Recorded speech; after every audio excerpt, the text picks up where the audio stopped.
Muito bem, boa noite, bom dia, boa tarde, a depender do horário que você estiver acessando esse vídeo, seja muito bem-vindo a este canal.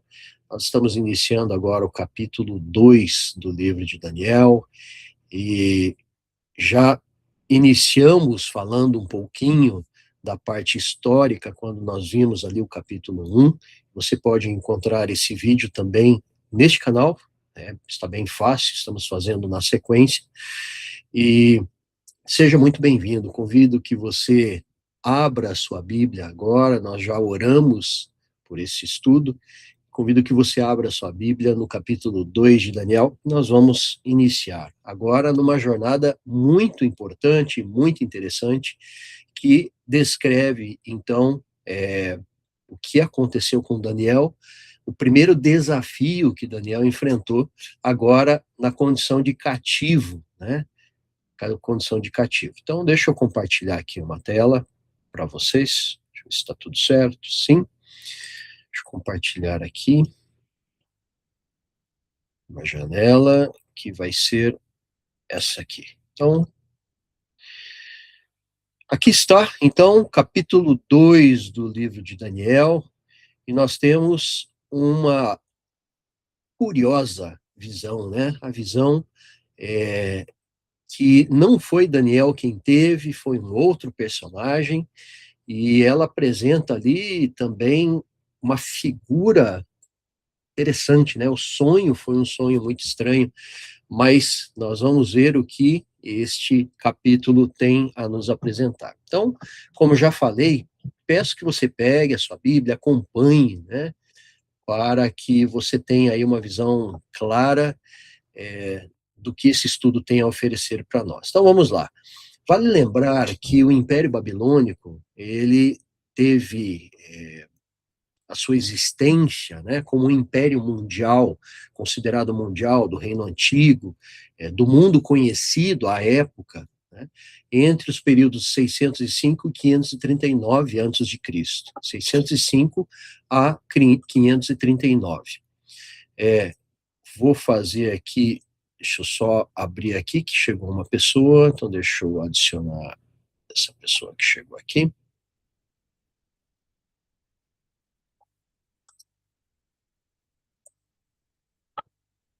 Muito bem, acho que agora sim, né? Então deixa eu voltar aqui.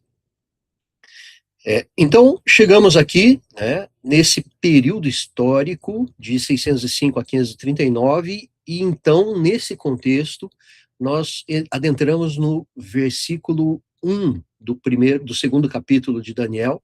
Então, segundo Daniel, Daniel capítulo 2, e agora o verso 1. E lá diz assim: E no segundo ano do reinado de Nabucodonosor, Nabucodonosor teve sonhos, e o seu espírito se perturbou, e passou-se-lhe o sono. Então, só para entender, Nabucodonosor, então, era o rei do Império Babilônico, e como era um império, então, um imperador, né? E aqui já num contexto de um império de alcance mundial, pelo menos daquela região conhecida.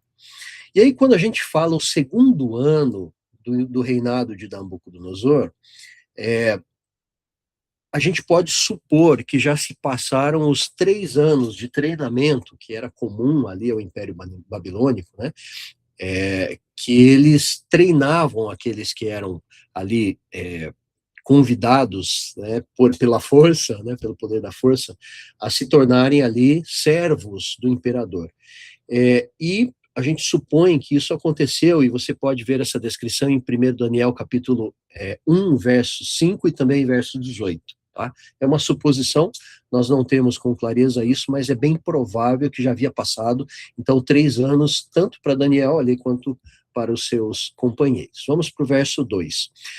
Esse capítulo 2, vocês vão ver que ele é meio autoexplicativo, né? Não existe muito o que se adicionar, mas depois a gente vai pegar ali um pouco mais a questão profética, da visão, e ali tentar explanar um pouquinho. Verso 2 diz assim: Então o rei mandou chamar os magos, os astrólogos, os encantadores e os caldeus, para que declarassem ao rei os seus sonhos E eles vieram e se apresentaram diante do rei. Então, quando fala-se magos, astrólogos, encantadores e os caldeus, está falando especificamente daqueles em quem o rei Nabucodonosor confiava, né? Que eram aqueles da própria população babilônica, né? Então, eles foram convidados, mas Daniel não. Embora Daniel já estivesse ali sendo encarado como alguém, um potencial também adivinho, astrólogo, né?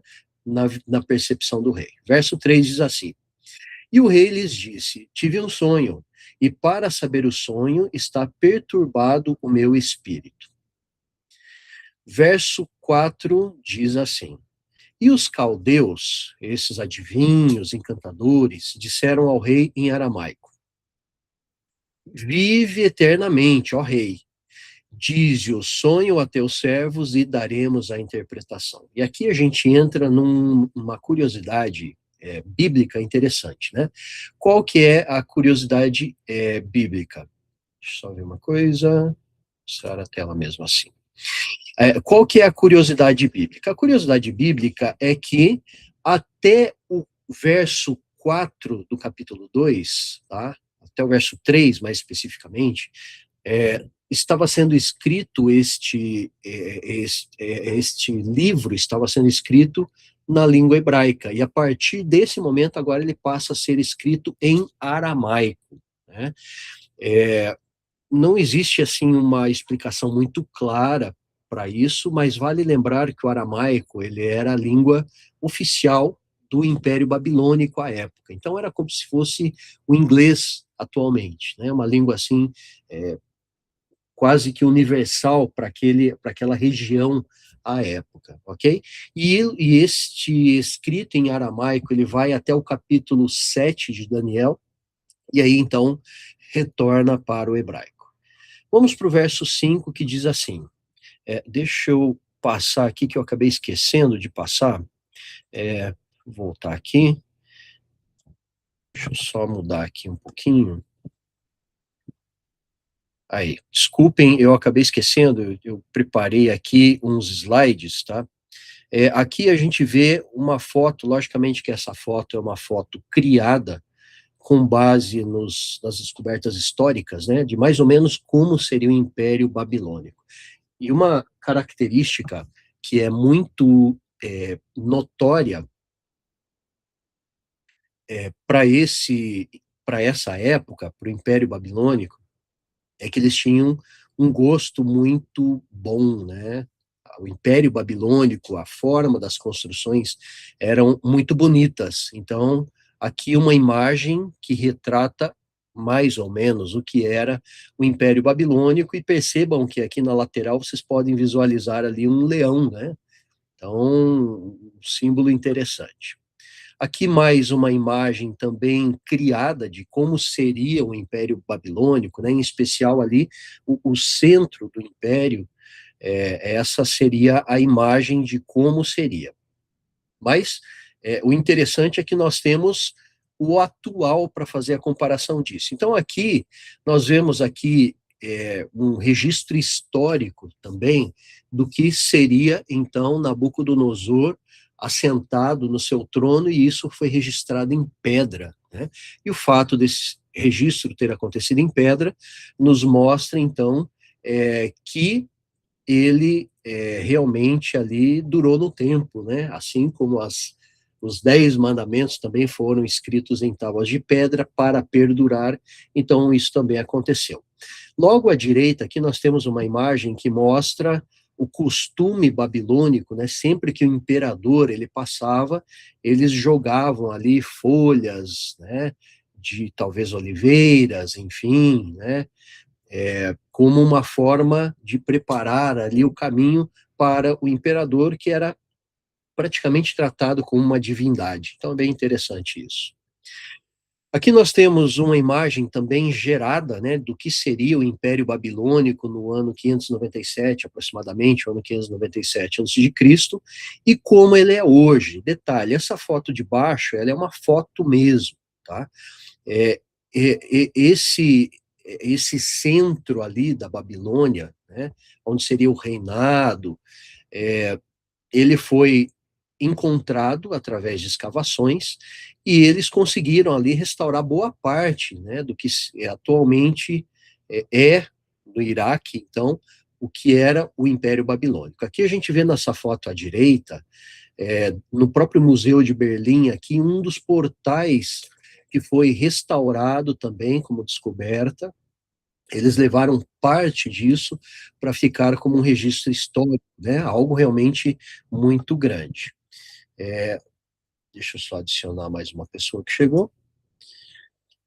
Se você está curioso, né, nós estamos fazendo esta live aqui, esse vídeo é parte de uma live. Então, é uma oportunidade que nós temos aí de fazer o estudo em conjunto. Várias pessoas participam conosco. Todos são muito bem-vindos, inclusive você. Vamos seguir em frente, então. Aqui temos mais uma imagem gerada de como era o Império Babilônico, né? Aproximadamente o ano 550 a.C., né? E hoje, como seria, né? Aqui a imagem 2023, lembrando que a Babilônia, ela fica na região hoje atual de onde é o Iraque, ok? Na foto aqui, a imagem à direita, nós temos a Babilônia, ano 597 a.C., uma imagem também criada, gerada, e aqui a restauração aqui das escavações, né, do que era realmente, eles conseguiram recuperar boa parte do que era esse palácio babilônico ali, né, então uma foto de 2020 para a gente comparar o que era o antes e o depois aproximadamente. Bom, então eu vou seguir em frente aqui, nós já avançamos um pouquinho, né, verso 5, então aqui, tá, chegamos ao verso 4, e o rei, então ele estava com, na sua mente ali, né, perturbado por um sonho que ele teve, e ele até com uma estratégia, eu diria que divina, né? Eu diria que divina. Por quê? Porque se o rei contasse esse sonho, e a gente não tem muita certeza se ele sabia, se ele lembrava de fato, e ele estava só evitando contar para ter certeza que essa interpretação seria realmente algo sobrenatural, ou se realmente ele não lembrava. Nós não temos essa certeza absoluta, né, conforme a descrição bíblica aqui, mas ambas são possíveis, né, ambas as possibilidades. Então vamos seguir então agora para o verso 5, que diz assim: Respondeu o rei e disse aos caldeus: O assunto me tem escapado. Pode ter sido uma estratégia de marketing ali do Nabucodonosor, né? Mas pode ser que ele estava também fazendo isso para testar as pessoas, ou talvez ele não se lembrasse mesmo, né? E diz assim: se não me fizerdes saber o sonho e sua interpretação, sereis despedaçados, e as vossas casas serão feitas em monturo. Então, aqui a gente vê uma intervenção, quando eu falei uma intervenção divina, pelo seguinte motivo, né? Nós sabemos que Satanás, ele tem muito poder, ele tem muito conhecimento, e ele é muito sábio, mas uma coisa Deus não permite a ele, que ele acesse os sonhos, né, das pessoas, não acesse os pensamentos das pessoas, e esse é um desafio, né? Nós vemos hoje a tecnologia tentando adentrar nesse cenário também. Nós vemos a própria BCI, né, o BCI, que é o Brain Computer Interface, interface cérebro-computador, né, que tenta, de certa forma, integrar ali, através da computação, o que os pensamentos da pessoa com o computador, né? Quer dizer, é uma forma de invadir essa privacidade. Então, como eu falei, Satanás ele não consegue ler os pensamentos. Porque se ele soubesse os pensamentos, ou o sonho que Nabucodonosor teve, certamente ele revelaria isso aos caldeus, aos astrólogos, aos encantadores, e eles ali, de certa forma, colocariam ao chão tudo isso, né? Por quê? Porque tiraria de Deus a única capacidade de conhecer o futuro, de revelar sonhos e assim por diante, né? Então, isso torna o milagre muito maior. Por quê? Porque se nem Satanás consegue ter acesso a um sonho, né, a revelação, tanto do sonho quanto do significado, tornaria algo realmente um milagre. Então, Daniel, ele foi colocado ali porque era uma forma de Deus mostrar, de uma vez por todas, né, que apenas ele consegue interpretar sonhos, visões e tudo mais, e só ele tem esse poder, né, essa capacidade aí de todo conhecimento, que é uma das características de Deus. Vamos seguir para o verso 6, e lá diz assim: ainda Nabucodonosor: mas se vós me declarardes o sonho e sua interpretação, receberei de mim dádivas, recompensas e grande honra, portanto declarai-me o sonho e a sua interpretação. Vamos ver a estratégia, né, ali desses caldeus. Verso 7. Responderam segunda vez e disseram: diga ao rei o sonho a seus servos e daremos a sua interpretação. E nesse momento, então, a gente vê que Nabucodonosor ele foi enfático, foi muito firme. E lá diz assim: respondeu o rei e disse: percebo muito bem que vós quereis ganhar tempo, porque vedes que o assunto me tem. Então, eles tentaram, de certa forma, ali, né, meio que dar um jeitinho, tentar ali fazer com que o rei cedesse à tentação e contasse, né, que ele se lembrava do sonho. Verso 9 diz assim: de modo que, se não me fizerdes saber o sonho, uma só sentença será vossa, pois vós preparastes palavras mentirosas e perversas para a proferirdes na minha presença, até que se mude o tempo, porque dizei-me o sonho para que eu entenda que me podeis dar a sua interpretação. Então, o próprio rei já sabia que essa estratégia poderia resultar ali numa interpretação incorreta, né, que não era divina. Verso 10. Responderam os caldeus na presença do rei e disseram: não há ninguém sobre a terra que possa declarar a palavra ao rei, pois nenhum rei há, grande ou dominador, que requeira coisas semelhantes de algum mago ou astrólogo ou caldeu. Verso 11 diz assim: porque o assunto que o rei requer é difícil, e ninguém há que possa declarar diante do rei, senão os deuses cuja morada não é com a carne. De certa forma, eles estavam corretos, né? A gente sabe que não existem outros deuses, e apenas Deus tem essa capacidade. E aí a gente percebe o seguinte, né? Percebe que o sonho demonstra a incapacidade humana de interpretar sonhos. A sabedoria humana, ela não tem essa capacidade, né? Então, antes de Daniel aparecer, eles tentaram. O rei tentou com os magos, os encantadores, os astrólogos, os caldeus, e eles todos fracassaram.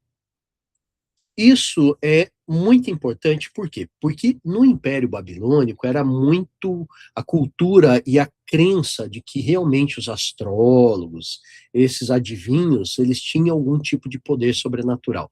E ali a máscara caiu, né? Por quê? Porque ficou claro que somente Deus tem a capacidade de revelar os sonhos e conhecer também o futuro. Só Ele tem essa capacidade. Vamos para o verso 12, diz assim: por isso o rei muito se irou e enfureceu, e ordenou que matassem a todos os sábios de Babilônia.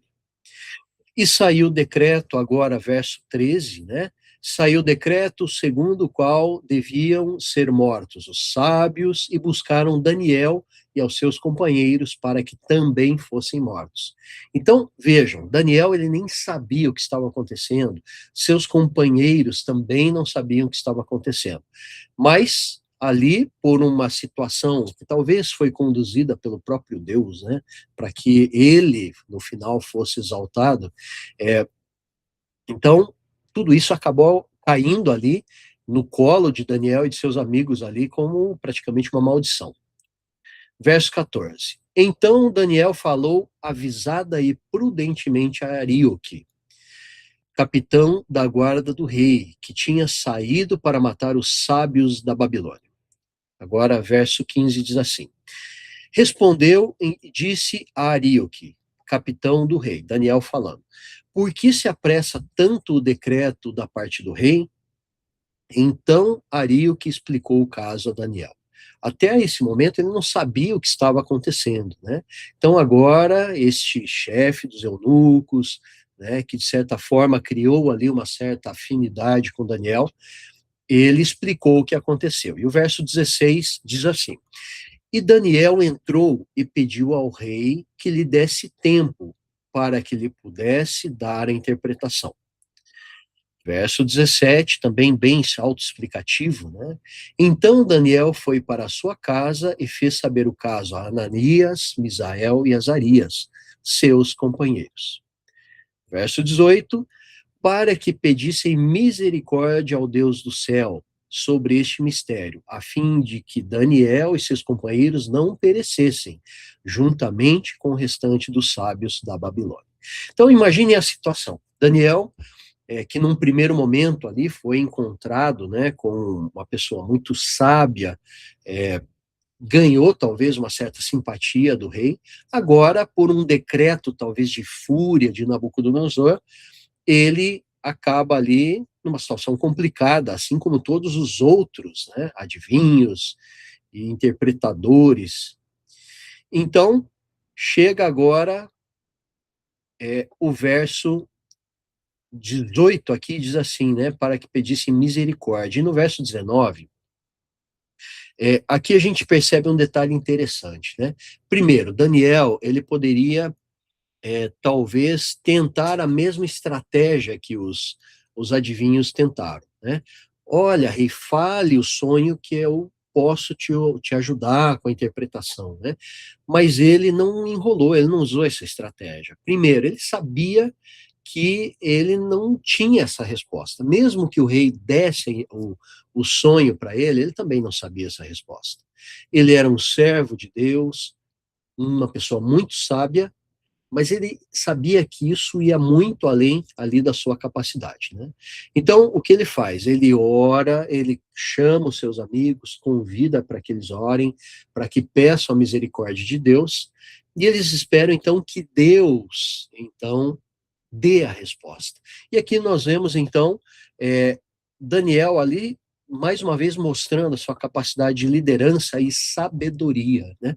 Porque uma vez que ele não conseguia dar essa interpretação, ele nem arriscou, ele confiou inteiramente em Deus. Isso é uma coisa muito louvável de Daniel. E diz assim o verso 19: Então foi revelado o mistério a Daniel numa visão de noite. Então Daniel louvou o Deus do céu. Veja que coisa interessante, né? Deixa eu passar aqui para o verso 20, aí eu vou fazer minha consideração. Diz assim, ó: Falou Daniel dizendo: Seja bendito o nome de Deus de eternidade a eternidade, porque dele são a sabedoria e a força. Imaginem a situação de Daniel e de seus amigos, né? E Deus revela a Daniel algo que é sobrenatural, né? Algo que nós temos poucos relatos semelhantes na Bíblia, né? Mas é algo sobrenatural. E Daniel, num ímpeto, né, é quase como se alguém falasse assim, ó: eu já sei antecipadamente os números da loteria e eu vou te revelar, né? Só que você tem ali pouco tempo para que você vá lá e faça a aposta e ganhe na loteria. Estou fazendo um exemplo aqui só para a gente refletir mais ou menos qual que era a situação de Daniel. No caso, a loteria de Daniel era não perder a sua vida, né? Então, uma vez que Deus revelou, o que ele poderia fazer? Ele poderia pegar essa revelação e correndo lá para o rei e falar: rei, eu tenho a revelação, não me mate, por favor. Mas o que ele fez? Ele parou e adorou, ele louvou a Deus, né? Reconhecendo que essa sabedoria que ele tinha não era dele, mas vinha exclusivamente de Deus. Então, isso mostra, né, como Daniel era uma pessoa fiel, era uma pessoa sábia e reconhecia que o que ele tinha, o que ele estava conquistando, não era dele, vinha exclusivamente de Deus. Vamos para o verso 21 e lá diz assim: E ele muda os tempos e as estações, louvor de Daniel. Ele remove os reis, estabelece os reis. Ele dá sabedoria aos sábios e conhecimento aos entendidos. Ele revela o profundo e o escondido. Conhece o que está em trevas, verso 22, né? Ele revela o profundo e o escondido, revela o que está em trevas e com ele mora a luz. Vamos ao verso 23.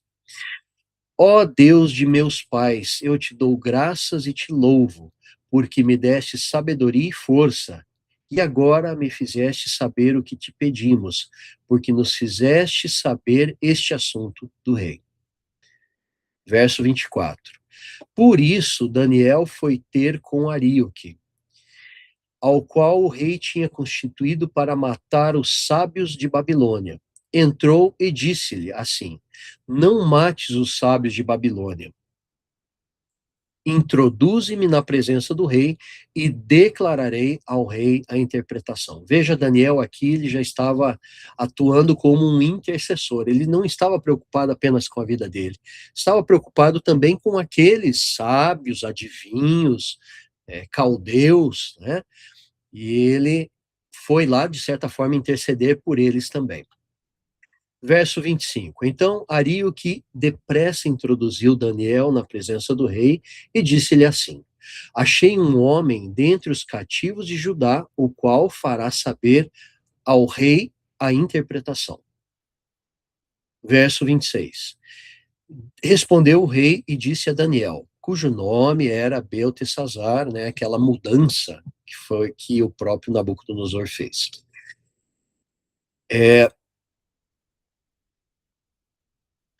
Verso 26. Podes tu fazer-me saber o sonho que tive e a sua interpretação? Olha que interessante, né? Então, ali, uma surpresa expressa ali na própria sentença que o próprio rei Nabucodonosor fala, né? Veja que interessante. Verso 27. Respondeu Daniel na presença do rei, dizendo, olha que interessante, né? Daniel, ele poderia, de certa forma, atribuir a si próprio o louvor, a glória, né, dessa revelação. E uma revelação realmente fantástica, né? Porque o sonho, primeiro, saber o sonho, e saber a interpretação, e entender que essa interpretação, ela percorreria um período histórico que era desde a época em que o Império Babilônico estava ali até o fim dos impérios, né, com as características descritas, era uma coisa impressionante, né? Verso 27, então, diz assim, respondeu Daniel na presença do rei, dizendo, o segredo que o rei requer, nem sábios, nem astrólogos, nem magos, nem adivinhos o podem declarar ao rei. Verso 28, mas há um Deus no céu, o qual revela os mistérios. Ele, pois, fez saber ao rei Nabucodonosor o que há de acontecer nos últimos dias. O teu sonho e as visões da tua cabeça que tiveste na tua cama são estes. E aqui eu faço um desvio rápido, né? Como a Bíblia, ela tem uma capacidade incrível de se interligar, né? Mas essa interligação nem sempre ela é simples de ser encontrada. Veja o que nós encontramos, por exemplo, em Ezequiel capítulo 38 e o verso 16. Toda essa leitura eu estou fazendo na Bíblia, versão Almeida, corrigida e fiel. Diz assim, verso 16. E nos últimos, falando sobre os últimos dias, né? Ali que Daniel citou ali, né? Acontecer nos últimos dias. Ezequiel 38, 16. E subirás contra o meu povo Israel como uma nuvem para cobrir a terra. Nos últimos dias sucederá que hei de trazer-te contra a minha terra, para que os gentios me conheçam a mim, quando eu me houver santificado em ti, ó Gog, diante dos meus olhos. Veja, Ezequiel também está falando dos últimos dias, né? Porque essa menção de Gog, Magog, essa batalha contra o meu povo, ela também é descrita em Apocalipse. E aqui eu aproveito a oportunidade, neste mesmo canal você pode encontrar o estudo que nós fizemos de Apocalipse verso a verso. Te recomendo, busque lá, e você terá também esse mesmo estudo que nós estamos fazendo de Daniel, agora em Apocalipse. Você verá, inclusive, a conexão que existe entre os livros de Daniel e de Apocalipse também, ok? Bom, voltando agora para Daniel, vamos então para o verso 29. Diz assim: Estando tu, ó rei, na tua cama, subiram os teus pensamentos acerca do que há de ser depois disto. Aquele, pois, que revela os mistérios, te fez saber o que há de ser. Vamos para o verso 30. Aqui tudo muito claro, né? Muito autoexplicável. Verso 30, e diz assim: E a mim me foi revelado esse mistério, não porque haja em mim mais sabedoria do que todos os viventes, mas para que a interpretação se fizesse saber ao rei, e para que entendesses os pensamentos do teu coração. Verso 31. E tu, ó rei, estavas vendo, e eis aqui uma grande estátua. Esta estátua, que era imensa, cujo esplendor era excelente, e estava em pé diante de ti, e a sua aparência era terrível. Vamos agora, então, para o verso 32. E diz assim: A cabeça daquela estátua era de ouro fino, o seu peito e os seus braços de prata, e o seu ventre e suas coxas de cobre. As pernas de ferro, verso 33, as pernas de ferro e os seus pés em parte de ferro, parte de barro. É uma estátua totalmente diferente aqui, né? E aqui eu destaco para vocês um detalhe que é interessante, né? Primeiro, quando fala dessa estátua, então, cabeça, quando vai para o peito, né? Tá falando não apenas do peito, mas do peito e dos braços, tá? E aqui braços no plural, temos dois braços nessa estátua, então, dois braços, tá? Detalhe interessante. E aí, quando a gente vai para o verso 23, verso 33, diz assim: duas pernas e também os pés, né? Pés no plural, então falando de dois pés. Isso é interessante quando a interpretação vier. Por quê? Porque a igreja adventista, diferente da grande maioria por aí, ela entende que as profecias bíblicas, e aqui nós vemos uma profecia clara, né? Ela tem uma correlação direta com a história, e ela se confirma na história. Então, isso é muito importante, peço que você lembre desse detalhe. Vamos para o verso 34. Lá diz assim: Estavas vendo isto quando uma pedra foi cortada sem auxílio de mão humana, ok? A qual feriu a estátua nos pés de ferro e de barro e os esmiuçou. Então, ali, né, depois dessa sequência de metais, então uma pedra é lançada sem a ajuda de mãos, né, mostrando que é algo sobrenatural, e isso acaba esmiuçando essa estátua. Vamos ver o que continua, a interpretação continua dizendo. Verso 35. Então, foi juntamente esmiuçado o ferro, o barro, o bronze, a prata e o ouro, os quais se fizeram como pragana das eiras do estio, né? É aquela poeira, né, que sobra quando é levantado ali, e o que cai são os grãos, né? Então o vento levou tudo aquilo, é isso que está falando. E o vento os levou, e não se achou lugar algum para eles, mas a pedra que feriu a estátua se tornou um grande monte e encheu a terra.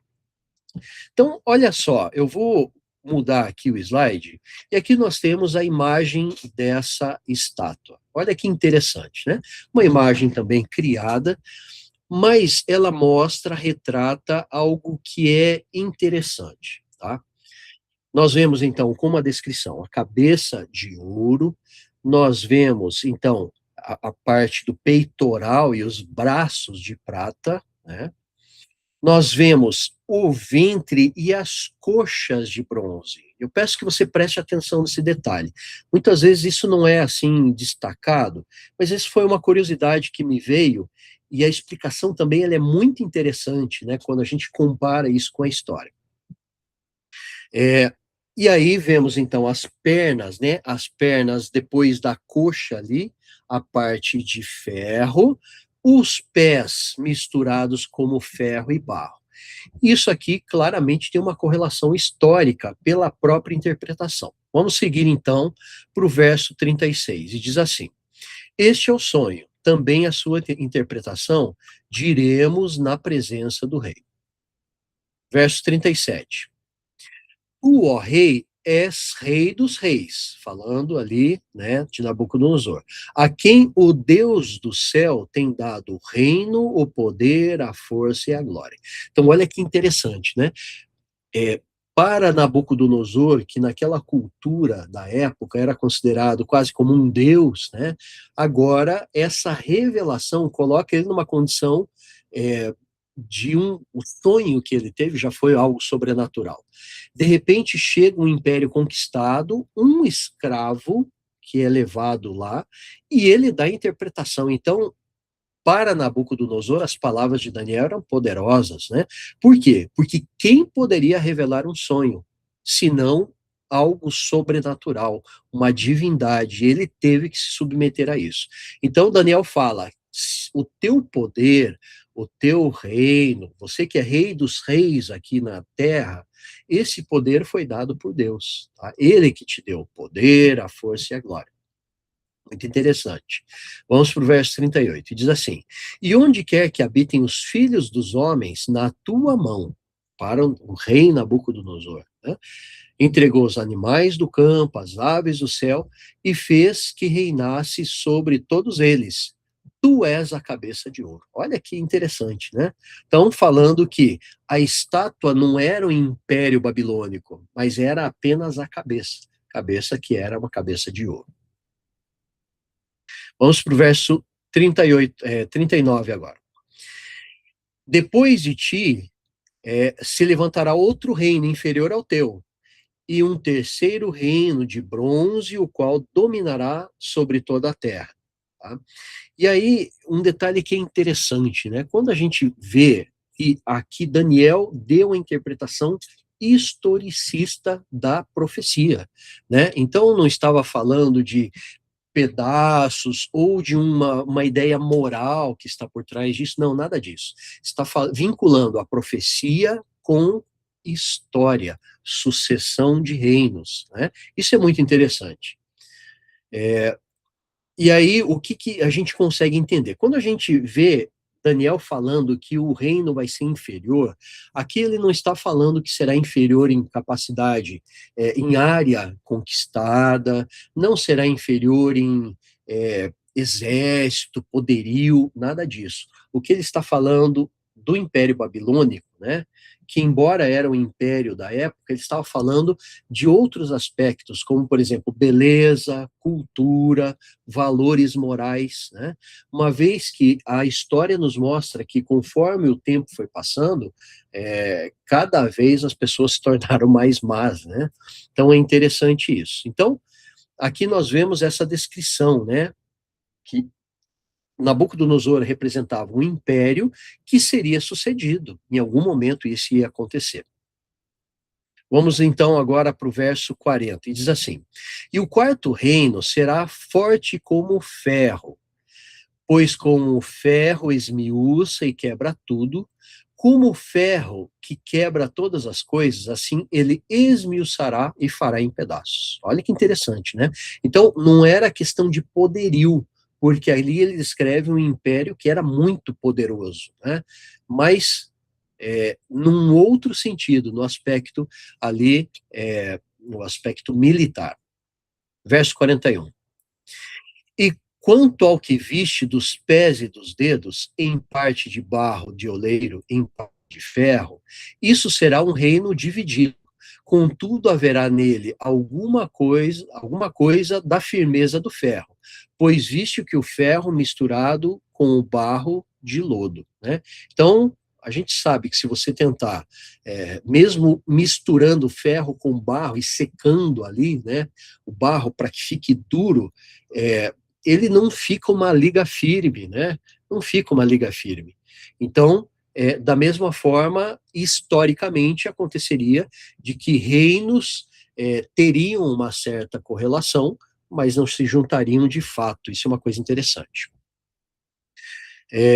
Vamos para o verso 42. Diz assim: como os dedos de pé eram de parte de ferro e parte de barro, assim por uma parte o reino será forte e por outra será frágil. Muito interessante isso. Verso 43. Quanto ao que viste do ferro misturado com barro de lodo, misturar-se-ão com semente humana, mas não se ligarão um ao outro, assim como o ferro não se mistura com o barro. E aqui nós entendemos que houve uma sucessão histórica, né, de impérios que sucederam. E quem confirma essa profecia que Nabucodonosor recebeu de Deus, né? A própria história. Isso é uma coisa, assim, extremamente interessante. E por que que nós, enquanto adventistas do sétimo dia, entendemos que as profecias devem ser compreendidas à luz da história? Porque se você confronta isso e você vê uma correlação, você entende com clareza aonde nós vamos chegar.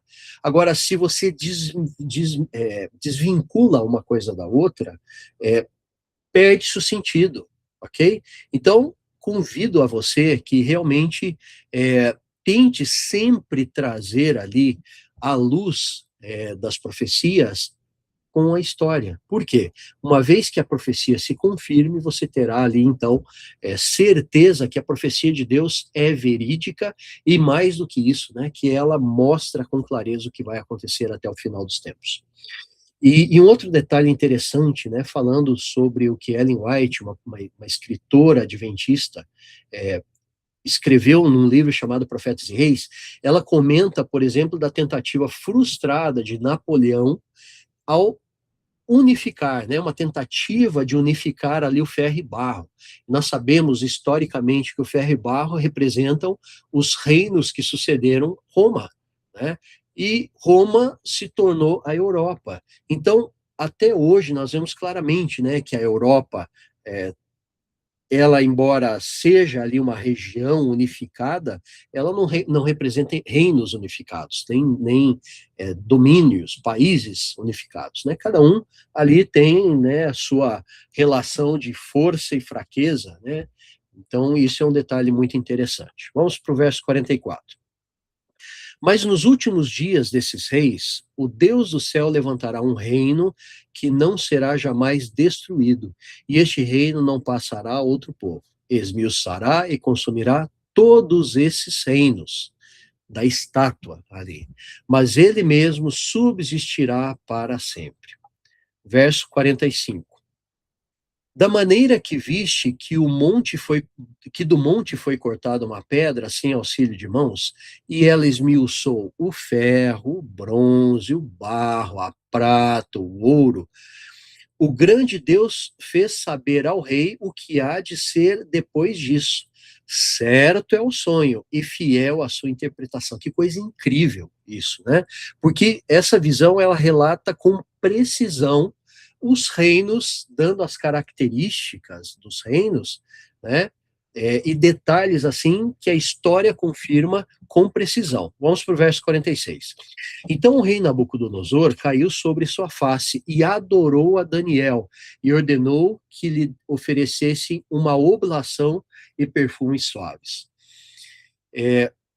Aqui a gente sabe, né, ou supõe que Daniel, sendo um servo fiel a Deus, ele redirecionou essa adoração a Deus, porque ele sabia claramente que apenas e unicamente Deus é digno de adoração.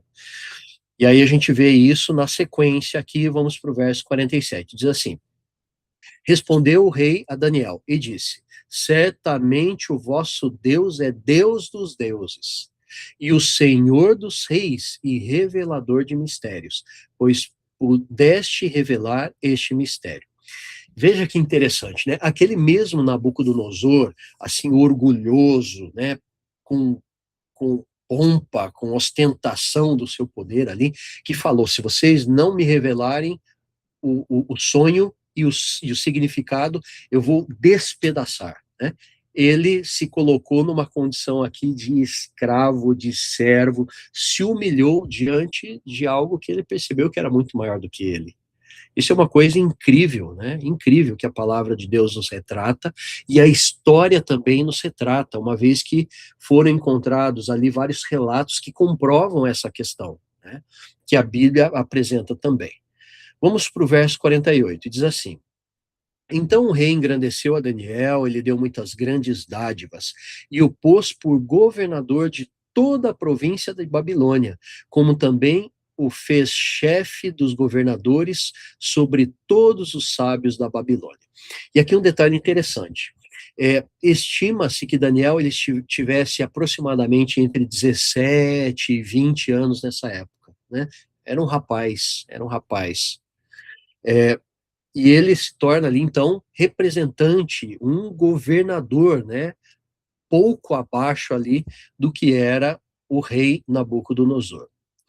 Verso 49, pediu Daniel ao rei e constituiu ele sobre os negócios da província de Babilônia a Sadraque, Mesaque e Abednego, mas Daniel permaneceu na porta do rei, ou seja, todos os amigos de Daniel ali foram constituídos governadores das províncias, locais mais remotos, mas Daniel permaneceu junto com o rei. Isso é uma coisa interessante, tá?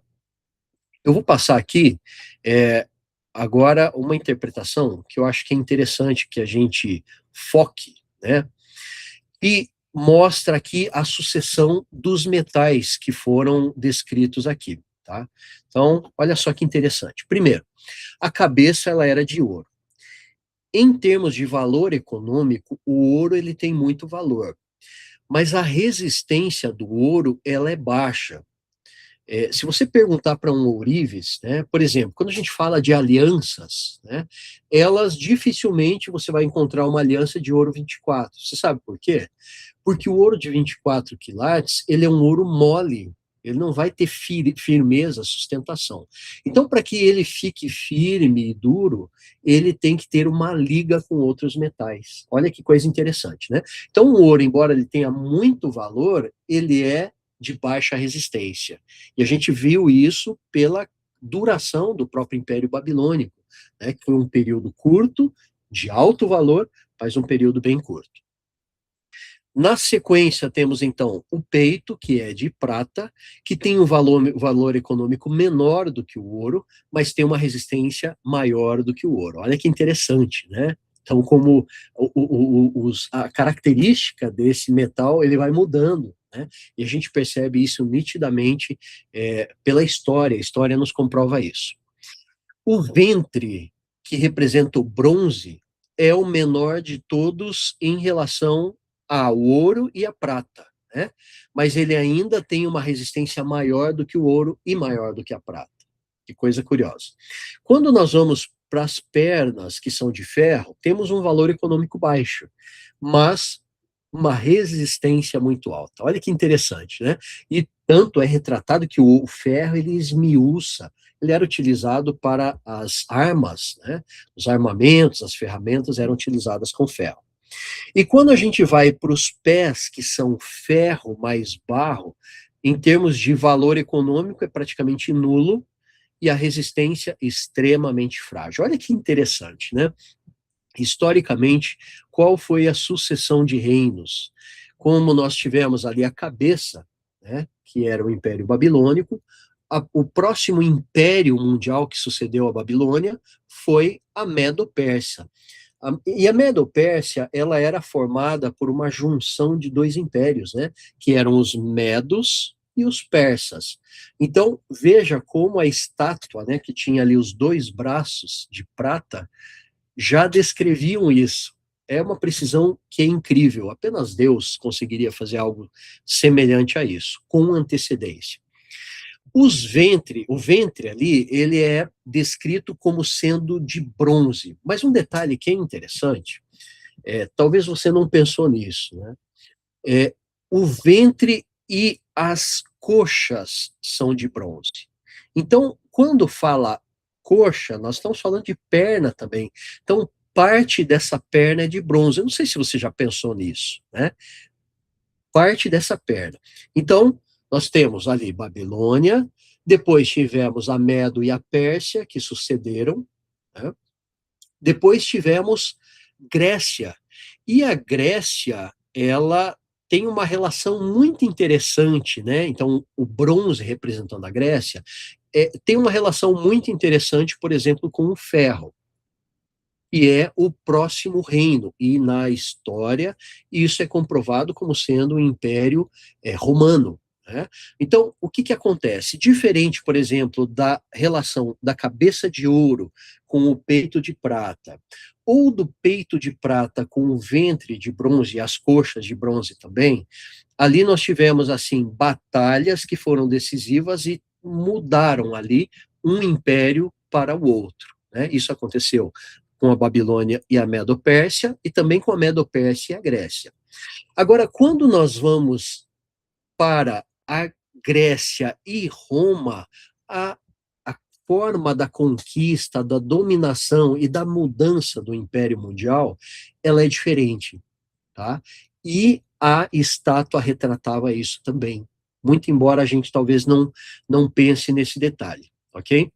E os pés, por fim, eram de ferro mais barro, que é uma mistura frágil, e isso caracteriza o que hoje nós conhecemos como a Europa, né? Então, a Europa foi a consequência, a sucessão do Império Romano, né? Que passou por dois estágios também, que alguns consideram ali, né, as duas pernas podem ter dupla interpretação, como sendo, por exemplo, o Império Ocidental e Oriental, mas também nós temos duas fases do Império Romano, que são a Roma pagã e a Roma papal. Olha que interessante, né? Então, essa estátua, ela realmente é incrível em vários aspectos, muitos sentidos mesmo. Eu vou fazer aqui algumas descrições, algumas considerações interessantes aqui sobre as coxas de bronze e as pernas de ferro. A sequência histórica. Olha que interessante, isso aqui talvez nem sempre é retratado, né? Mas é interessante. Olha só, depois da morte de Alexandre o Grande, em 323 a.C., seu império não permaneceu unido. Ele foi dividido entre os seus generais, 4 generais, né?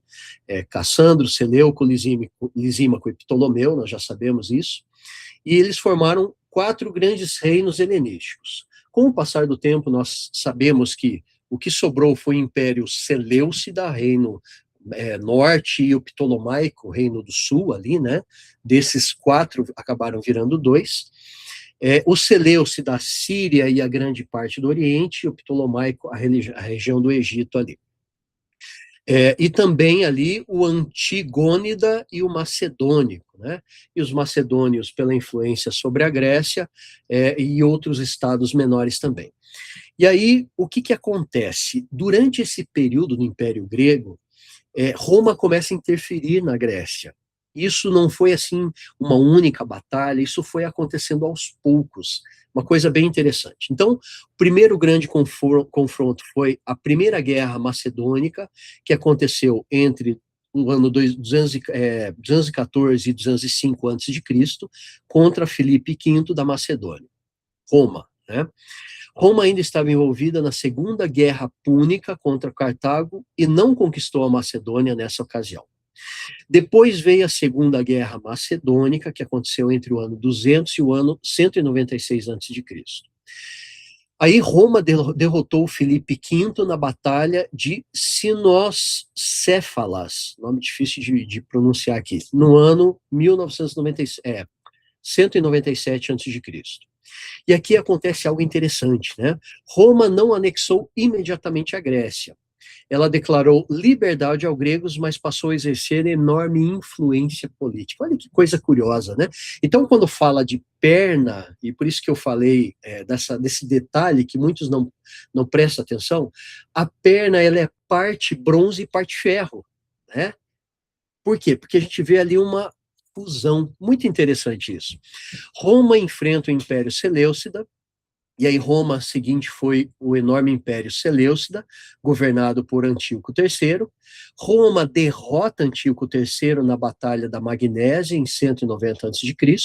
Isso foi decisivo porque Roma começou a dominar o equilíbrio de poder no Mediterrâneo Oriental.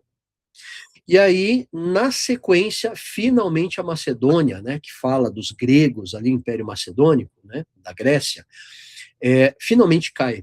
A situação mudou definitivamente quando o rei Perseu tentou recuperar a influência macedônica, e aí na Terceira Guerra Macedônica, que aconteceu entre o ano 171 e o ano 168 a.C., Roma derrotou Perseu na Batalha de Pídna.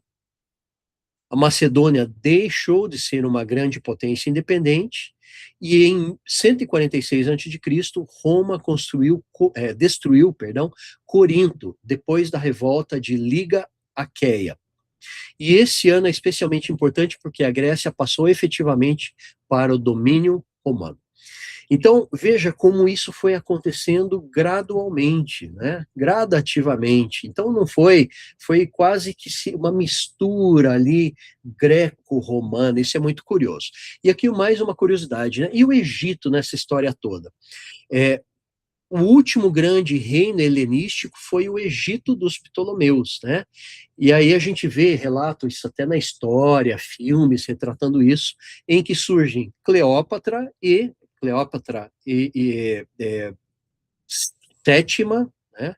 E Marco Antônio, que foram derrotados por Augusto na batalha de Ácio em 31 a.C.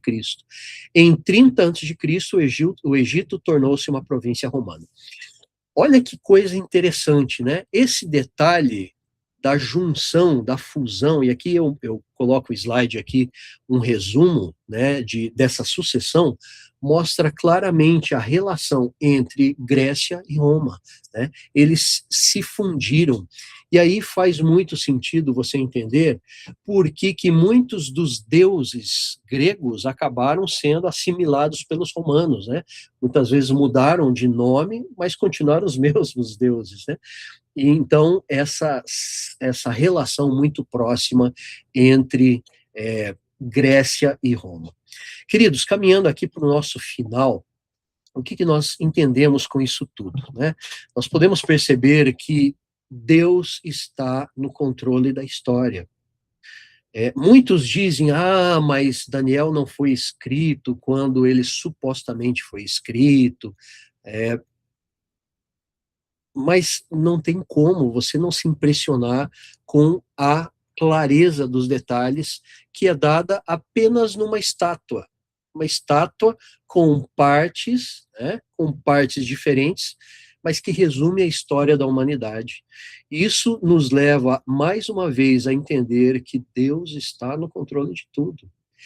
E se nós entendemos que a única coisa que falta agora é aquela pedra que foi cortada sem ajuda de mãos, ser arremessada e destruir tudo, então nós sabemos que a volta de Jesus, essa pedra, né, que é Cristo, é destacado como sendo a rocha, né, a base com que todos os fundamentos se apoiam. Então, a única coisa que falta é a volta de Jesus.